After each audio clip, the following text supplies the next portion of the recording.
বাংলাদেশ নারী ফুটবলে বড় ধরনের সংকট। সিনিয়র ফুটবলারদের একাংশ কোচ পিটার বাটলারের অধীনে খেলতে অস্বীকৃতি জানিয়েছে। সাবিনা সানজিদাদের নেতৃত্বে 18 জন ফুটবলারের বিরোধিতায় চাপের মুখে বাফুফে। কেন এই বিরোধ? কী সিদ্ধান্ত নিবে বাফুফে? দ্বিতীয় মেয়াদে বাংলাদেশ নারী ফুটবল দলের দায়িত্ব পেয়েছেন ইংলিশ কোচ পিটার বাটলার। সংযুক্ত আরব আমিরাতের ম্যাচ সামনে রেখে ক্যাম্পে ডাকা হয় নারী ফুটবলারদের। তবে ক্যাম্পে থাকা খেলোয়াড়রা এখন দুই ভাগে বিভক্ত। সিনিয়র সহ মোট 18 ফুটবলার খেলতে চান না বাটলারের অধীনে। গত বৃহস্পতিবার বাফুফে ভবনে সংবাদ সম্মেলনে এই কোচের অধীনে না খেলার কথা জানিয়ে দেন সাবিনা সানজিদারা।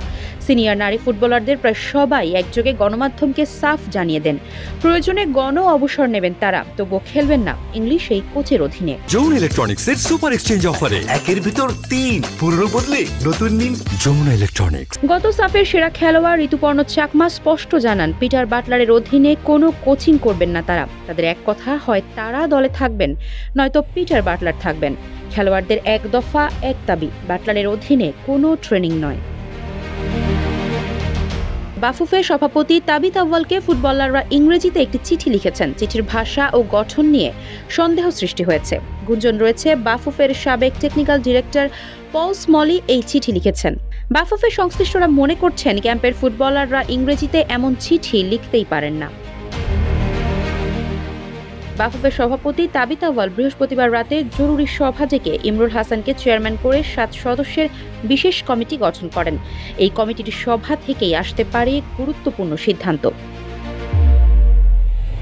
এদিকে সিনিয়রদের বিদ্রোহের মাঝেও বসে নেই পিটার বাটলার। শনিবার বঙ্গবন্ধু স্টেডিয়ামে 13 ফুটবলারকে নিয়ে অনুশীলন শুরু করেছেন তিনি। সিনিয়র ফুটবলারদের সঙ্গে কোচ পিটার বাটলারের দ্বন্দ্ব দীর্ঘদিনের, যা গত সাফ চলাকালীন প্রকাশ্যে আসে। সাফ চ্যাম্পিয়ন হলেও সাবিনা সানজিদারা কোচের প্রতি অসন্তুষ্ট ছিলেন। ইমরুল হাসান জানিয়েছেন, তারা ব্রিটিশ কোচকে ও সাবিনাদের ডেকে নেপালে সাফ খেলতে গিয়ে ঘটা ঘটনাগুলোর বিষয়ে আলোচনা করবেন। তবে তিনি জানান, বিশেষ কমিটির শুরুতেই কঠোর অবস্থানে না গিয়ে সকল পক্ষের সঙ্গে আলোচনা করতে চায়। তিনি বলেন, বাংলাদেশ নারী ফুটবলের অনেক বড় অবদান রয়েছে, তবে বাংলাদেশের ফুটবল কখনোই কারো কাছে জিম্মি হতে পারে না। আফসারা নাজ, স্পোর্টস ডেস্ক, ইত্তেফাক।